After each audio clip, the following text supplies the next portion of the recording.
The blessings of Sahaba and Ahlul Bayt. The blessings of Sahaba and Ahlul Bayt. The blessings of Sahaba and Ahlul Bayt. The blessings of Sahaba and Ahlul Bayt. الحمدللہ رب العالمین والصلاة والسلام علی سید المرسلین اما بعد فاعوذ باللہ من الشیطان الرجیم بسم اللہ الرحمن الرحیم الصلاة والسلام علیک یا رسول اللہ وعلی آلک واصحابک یا حبیب اللہ الصلاة والسلام علیک یا نبی اللہ وعلی آلک واصحابک یا نور اللہ۔ میرے میٹھے اور پیارے اسلامی بھائیوں اور مدنی چینل کے ناظرین، مدنی چینل کے سلسلے امت کی کشتی اور ستارے میں آپ سب کو مرحبا کہتے ہیں۔ الحمدللہ عز و جل اس سلسلے میں آج ہمارا نواں سلسلہ ہے۔ کنٹینیوسلی ہم آج نواں سلسلہ کر رہے ہیں، اور آج جن نفوس قدسیہ کو میرے آقا علیہ الصلوۃ والسلام نے امت کی کشتی فرمایا، جی ہاں، اہل بیت اطہار، ان کے فضائل، ان کے مناقب، اہل بیت کہتے کس کو ہیں، اور پھر ان سے ہمیں عقیدت و محبت کیسی ہونی چاہیے، اور ان کے فضائل کیا ہیں، پھر ساتھ ساتھ ان کی سیرت کے کچھ پیارے پیارے مدنی پھول، تاکہ ہم بھی اپنی زندگی ان کی سیرت کے مدنی پھولوں کے مطابق گزارنے کی کوشش کریں۔ تلاوت قرآن پاک، پھر نعت شریف، اور پھر آج کا پیارا موضوع صلو علی الحبیب صلی اللہ تعالی علی محمد صلی اللہ علیہ وسلم۔ الحمدللہ رب العالمین والصلاة والسلام علی سید المرسلین۔ فرمان مصطفیٰ صلی اللہ تعالی علیہ وسلم، نیت المؤمن خیر من عملی، یعنی مسلمان کی نیت اس کے عمل سے بہتر ہے۔ اچھی نیت نہ ہو تو عمل کا ثواب نہیں ملتا، اس لیے میں نیت کرتا ہوں رضا الہی عز و جل، ثواب آخرت کے لیے تلاوت قرآن پاک کرنے کی سعادت حاصل کروں گا۔ آپ بھی، مدنی چینل کے ناظرین بھی، رضا الہی عز و جل، ثواب آخرت کے لیے توجہ ادب کے ساتھ تلاوت قرآن پاک سننے کی سعادت حاصل کریں۔ اعوذ باللہ من الشیطان الرجیم،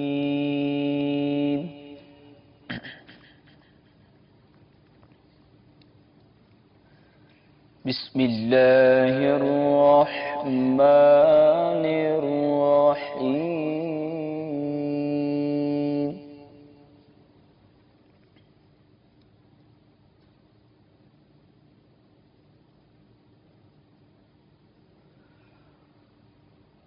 والضحى والليل إذا سجى ما ودعك ربك وما قلى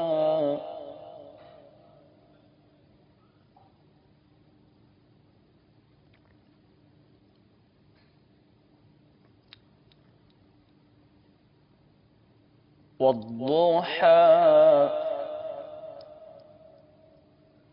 والليل إذا سجى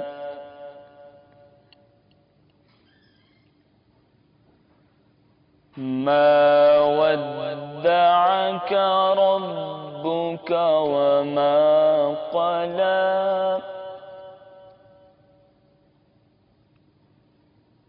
وَلَلْآخِرَةُ خَيْرٌ لَكَ مِنَ الْأُولَى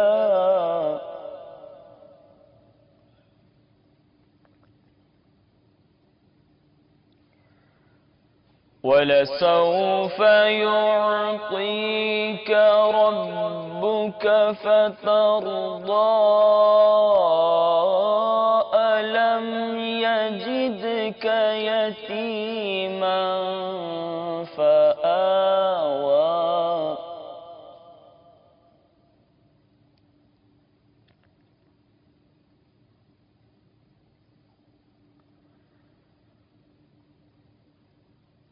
وَلَسَوْفَ يُعْطِيكَ رَبُّكَ فَتَرْضَىٰ أَلَمْ يَجِدْكَ يَتِيمًا فَآوَىٰ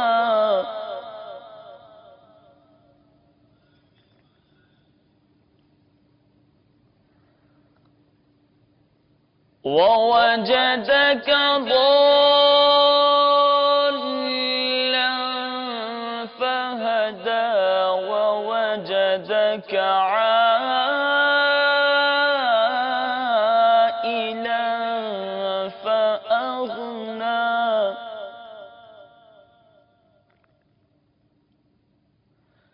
فأما اليتيم فلا تقهر وأما السائل فلا تنهر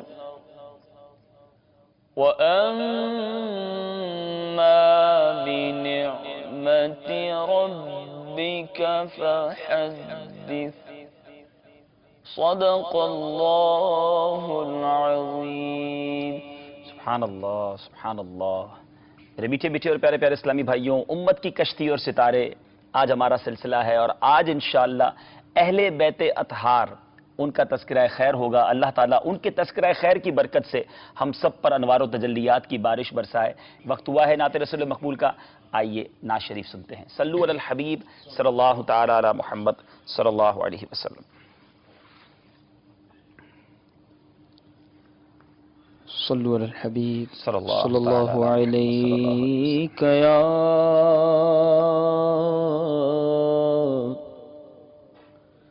یا رسول اللہ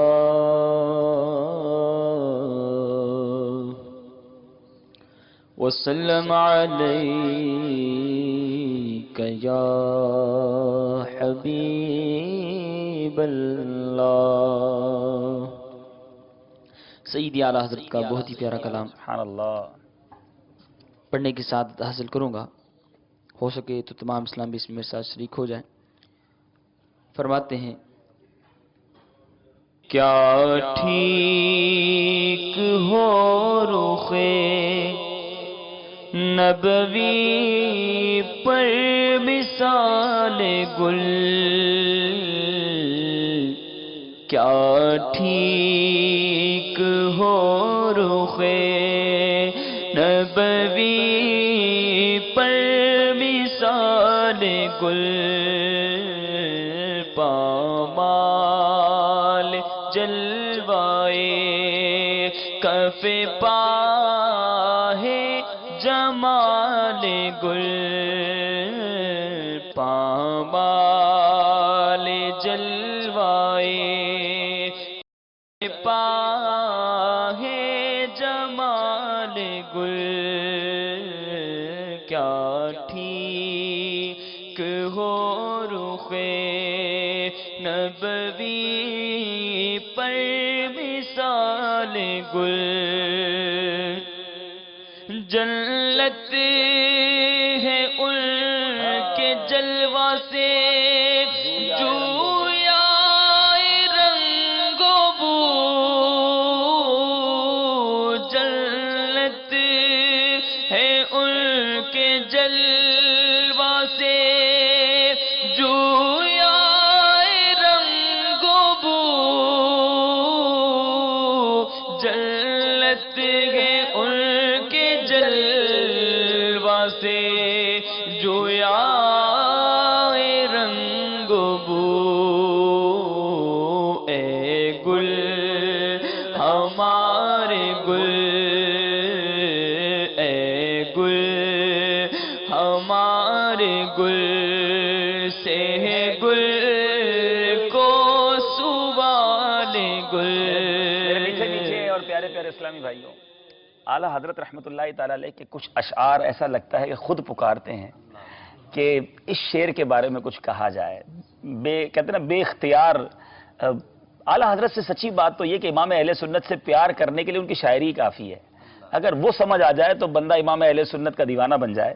اب ذرا اس شعر کو، اس کی خوبصورتی دیکھیں، بہت کچھ کہا جا سکتا ہے، ایک ہی لفظ کو 4 بار ایک ہی مصرے کے اندر استعمال کرنا اور اس خوبصورت انداز میں کرنا، اور کتنی پیاری بات، یعنی پھول کی بات ہو رہی ہے، گل کی بات ہو رہی ہے، اور وہاں خوبصورت ترین جگہ اگر کسی کو اللہ تعالیٰ کی رحمت کا مظہر کسی جگہ کو کہا جائے تو وہ جنت ہے۔ مگر جنت جو ہے وہ بھی اس اپنے رنگ و بو کے لیے، اپنی خوبصورتی کے لیے، اپنی تزین و آرائش کے لیے اگر کسی چیز کی مشتاق ہے تو وہ نبی پاک کے جلوے ہیں۔ میرے آقا کے جلوے کی برکت سے جنت اپنی آرائش چاہتی ہے، جنت ہے ان کے جلووں سے، جنت ہے ان کے جلوہ سے، جو یائے رنگ و بو۔ پھر کیا کہتے ہیں؟ اے گل ہمارے گل سے ہے، گل کو سوال گل۔ شاعری کی دنیا میں میں نہیں سمجھتا کہ اس سے بہترین مثال کسی شعر کے بارے میں دی جا سکے کہ اے گل ہمارے گل سے ہے، گل کو سوال گل۔ اب جنت کو بھی ہمارے آقا علیہ الصلوۃ والسلام سے ایک یوں سب یہ کہا جا سکتا ہے کہ آپ کے پسینہ مبارک کی، آپ کے جلوے کی زیبائش کی، آپ کی تشریف آوری کی، آپ کے قدم رنجا فرمانے کی ایک تمنا ہے۔ اعلیٰ حضرت پھول سے کہہ رہے ہیں کہ دیکھو گل، ہمارا جو گل ہے، ہمارے آقا علیہ الصلوۃ والسلام جو ہیں، اس سے تمنا ہے کس کو؟ جنت کو۔ گل کو سوال گل، یعنی سوال ہے کہ آپ ہمیں کچھ عطا فرما دیں۔ اعلیٰ حضرت کا معافی ضمیر کیا ہوگا وہ ہم نہیں جانتے، مگر جو ہمیں باپا کا ایک انداز ہے نا کہ میری موٹی عقل میں جو سمجھ آیا ہے وہ یہی سمجھ آتا ہے، شاید یہ درست ہو شاید یہ نہ ہو، مگر اے گل ہمارے گل سے ہے، گل کو سوال گل۔ یہ کلام رضا کا شاہکار شعر ہے۔ دوبارہ پڑھیں شعر کو۔ جنت ہے ان کے جلوہ سے جو یائے رنگ و بو، جنت ہے ان کے جلوہ سے جو یائے رنگ و بو، اے گل ہمارے گل سے ہے گل کو سوال گل، اے گل ہمارے گل سے ہے گل کو سوال گل، اور ان کے قدم سے سلائے غالی ہوئی جینا، ان کے قدم سے سلائے غالی ہوئی جینا، ان کے قدم سے سلائے غالی ہوئی جینا،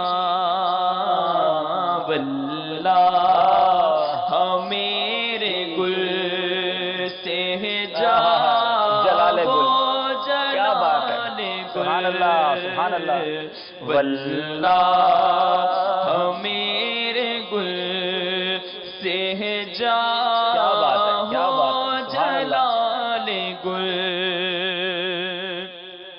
اور سنتا ہوں عشق شاہ میں دل ہوگا خوفشاں، سنتا ہوں عشق شاہ میں دل ہوگا خوفشاں، یا رب یہ مجزہ سچ ہو مبارک ہو فال گل، کیا ٹھیک ہو رخ نبوی پر مثال گل، یا رب یا رب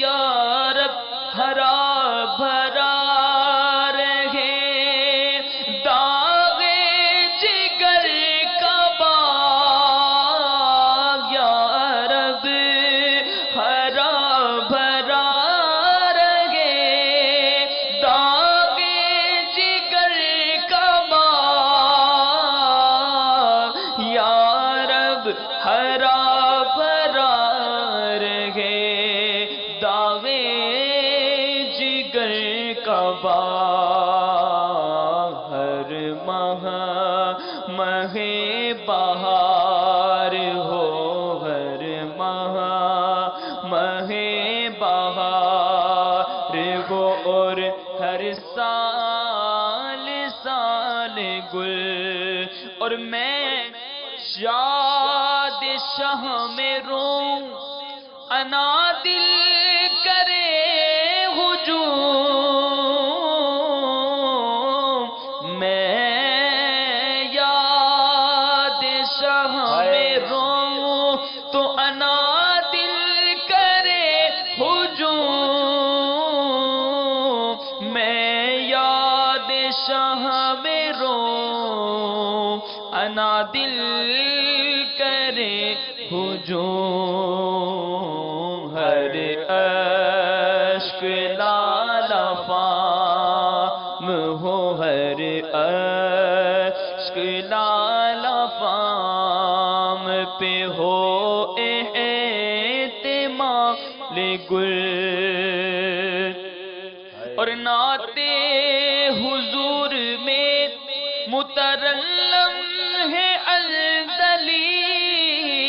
الدلیل نعتِ حضور میں مترنم ہے الدلیل نعتِ حضور میں مترنم ہے الدلیل شاخوں کے جھومنے سے شاخوں کے جھومنے سے عیاں وجد و حال گل کیا ٹھیک ہو رخ نبوی پر وصال گل اور شیخین ادھر نثار غنی و علی ادھر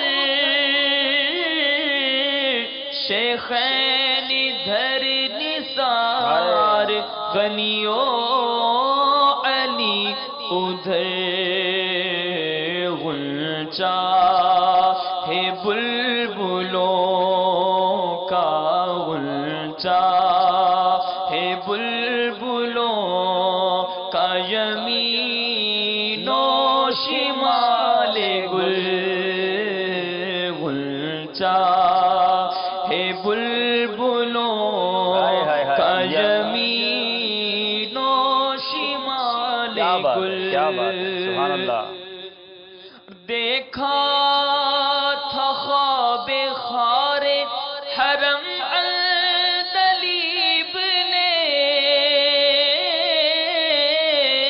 دیکھا تھا خار دیکھا تھا خواب خار حرم عندلیب نے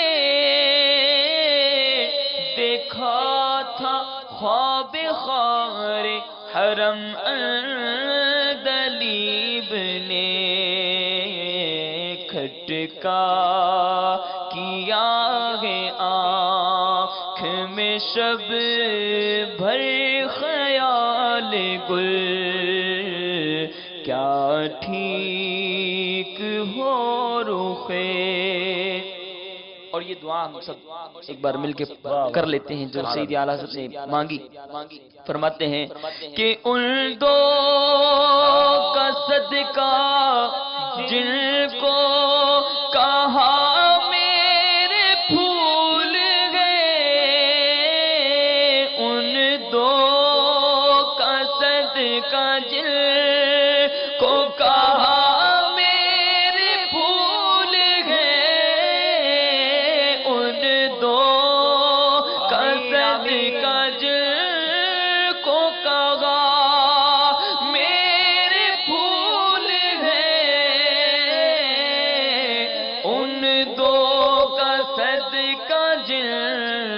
کو کہا میرے پھول ہیں کیجے رضا کو حشر میں خندہ مثال گل کیجے ہم سب کو حشر میں خندہ مثال گل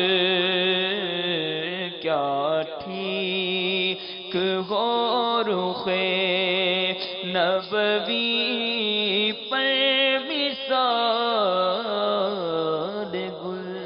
سبحان اللہ سبحان اللہ. ان دو کا صدقہ جن کو کہا میرے پھول ہیں، کیجئے رضا کو حشر میں خندہ مثال گل. مبارک راتیں، مبارک یادیں، اور کیا خوبصورت التجا. کاش یہ دعا امام اہل سنت کے صدقے ہمارے حق میں بھی قبول ہو جائے. اعلیٰ حضرت نے کیا پیارا وسیلہ بارگاہ رسالت میں پیش کیا کہ آقا ان حسنین کریمین جن کو آپ اپنا پھول کہا کرتے، آپ کی بارگاہ میں ان کا صدقہ ہے. کوئی ایسا کرم ہو جائے کہ قیامت کے دن، حشر والے دن، جب لوگ پریشانی میں ہوں گے، رضا کو ہنستا مسکراتا پھول کی طرح رکھنا. ہو سکتا ہے یا یہ بھی مراد ہو کہ پھول بھی ہلکا پھلکا ہوتا ہے، کوئی بوجھ بھی نہ ہو، کوئی تکلیف بھی نہ ہو. پھول کی طرح کہتے ہیں کتنا ہلکا ہے یہ پھول کی طرح. ہم پر گناہوں کا بوجھ ہے، خطائیں ہی خطائیں ہیں. محشر کی سختیاں اور حساب کتاب کے بارے میں جب سوچتے ہیں تو سمجھ آتی ہے کہ جواب دینے کو کچھ نہیں. نہ منہ ہے تمہارے دکھانے کے قابل، نہ کوئی عمل ہے سنانے کے قابل. ایک طرف تو یہ خیالات آتے ہیں، مگر دوسری طرف جب یہ امید سی بنتی ہے کہ دل میں صحابہ سے محبت بھی ہے، اہل بیت کی غلامی بھی ہے، ان کی محبت دل میں پال رکھی ہے. انشاءاللہ یہ بزرگ ہستیاں جن سے ہم بڑی محبت کرتے ہیں، عقیدت کرتے ہیں، ان کے صدقے ہم پر بھی ضرور کرم ہوگا. اللہ تعالیٰ یہ التجائیں ہم سب کے حق میں قبول فرمائے. اور آج تو جمی اہل بیت اطہار کا تذکرہ ہونا ہے، اور وہ ہستیاں جن کو نبی پاک علیہ الصلوۃ والسلام سے خاص نسبت آل رسول کہلاتے ہیں، ان کی کیا شان ہوگی. نبی پاک سے تو کسی کو یوں سمجھے نا کہ تھوڑی سی نسبت مل جائے، وہ اس کے لیے کس قدر فضیلت کا باعث بن جاتی ہے. یاد رہے نبی پاک علیہ الصلوۃ والسلام کی ایک حدیث پاک سنیے اور سمجھیے کہ پیارے آقا سے نسبت یہ کتنی بڑی برکت ہے. میرے آقا فرماتے ہیں من اخاف اہل المدینہ ظلما اخافہ اللہ وعلیہ لعنت اللہ والملائکۃ والناس اجمعین. جس نے اہل مدینہ کو ظلمن ڈرایا، اللہ تعالیٰ اس پر خوف ڈالے گا اور اس پر اللہ کی اور ملائکہ کی اور سب لوگوں کی لعنت. جو مدینہ منورہ میں رہنے والا ہو گیا، پیارے آقا کا شہر ہے نا، اس شہر سے نسبت ہو جائے، اب اس پر ڈرانا، اس پر ظلم کرنا، اس پر خدا اور اس کے رسول کی لعنت. اب جو اہل عرب ہو جائے، نبی پاک عربی آقا ہیں، ان سے نسبت ہو جائے، عربی ہو جائے، اس کے فضائل بیان ہوتے ہیں. حدیث پاک میں آتا ہے میرے آقا علیہ الصلوۃ والسلام فرماتے ہیں من غش العرب لم يدخلوا فی شفاعتی ولم تنلہ مودتی. میرے آقا نے فرمایا جس نے عربوں سے بغض رکھا میری شفاعت میں داخل نہ ہوگا اور اس کو میری مودت میسر نہ آئے گی. مودت سے یہاں مراد کیا ہوگا؟ محبت. اب غور کریں، اہل مدینہ ہوں تو پیارے آقا علیہ الصلوۃ والسلام اسے اپنا کیسی نسبت والی بات عطا فرمائے کہ ان پر ظلم کرنا اللہ اور اس کے رسول کی ناراضگی. اہل عرب سے بغض رکھے وہ میری شفاعت میں داخل نہیں ہوگا. تو یہ تو وہ لوگ ہیں نا کہ جن کو شہر اور وطن کی نسبت ملی، جس کو خاندان سے نسبت ملی، جس کو میرے آقا نے اپنی آل فرما دیا، اس کا مرتبہ کیا ہوگا، اس کی شان کیا ہوگی. سبحان اللہ. میرے میٹھے اور پیارے اسلامی بھائیوں، اللہ اور اس کے رسول کی بارگاہ میں اہل بیت اطہار کے کیا فضائل ہیں. سبحان اللہ. قرآن مجید فرقان حمید میں پارہ نمبر 22 سورہ احزاب میں کیا ارشاد ہوتا ہے، آئیے وہ آیت کریمہ سنتے ہیں. بسم اللہ الرحمن الرحیم. انما یرید اللہ لیذھب عنکم الرجس اہل البیت ویطہرکم تطہیرا. ترجمہ کنز ایمان، اللہ تعالیٰ چاہتا ہے کہ تم سے رجس ناپاکی دور کرے اہل بیت رسول اور تمہیں پاک کرے، خوب پاک. اب ذرا غور کریں، اللہ تبارک و تعالیٰ قرآن مجید میں اہل بیت کے فضائل جو وہ قرآن پاک میں بیان ہو رہے ہیں. اب یہاں اس کی تفسیر میں اکثر مفسرین کی رائے یہ ہے کہ یہ آیت مولا علی کرم اللہ تعالیٰ وجہ الکریم، بی بی فاطمہ خاتون جنت رضی اللہ تعالیٰ عنہا، حضرت امام حسن اور امام حسین کے حق میں نازل ہوئی. اور یہاں ایک مفسرین کی جس کو گروہ کہیں، مفسرین میں ایک بہت بڑے یوں سمجھیے کہ حضرات کی رائے یہ بھی ہے کہ یہاں اس سے مراد نبی پاک علیہ الصلوۃ والسلام کی ازواج مطہرات ہے. تو میرے میٹھے اسلامی بھائیوں، اب یہ بہت تفصیل ہے کہ اہل بیت اطہار میں کون کون شامل ہیں. انشاءاللہ آج اس پر بھی ہم احادیث کے ذریعے سمجھنے کی کوشش کریں گے. اور احادیث پر جب نظر پڑتی ہے تو امام احمد نے حضرت ابو سعید خدری رضی اللہ تعالیٰ عنہ سے روایت کی ہے کہ یہ آیت